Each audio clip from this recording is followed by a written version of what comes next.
So this is real. This is this morning. I had a sales call. And so one of the insights I've been using lately, which for me makes a lot of sense, I sell to restaurants, is implications for taxes from the big beautiful bill.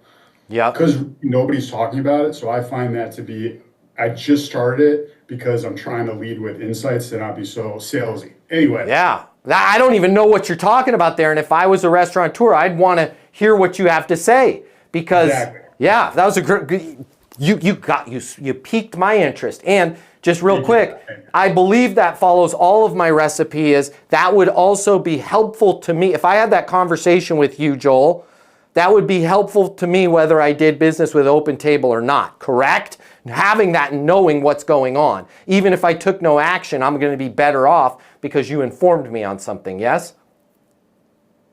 Yes, and you remembered I'm with Open Table. Very, very impressive. So, hey, if you like this video, I'm going to get you closing more deals. I'm going to give you my closing mini masterclass, normally $300. Click the link here or in my bio. I will pick up all the costs for you. It's on me. Click the link. Let's get you closing.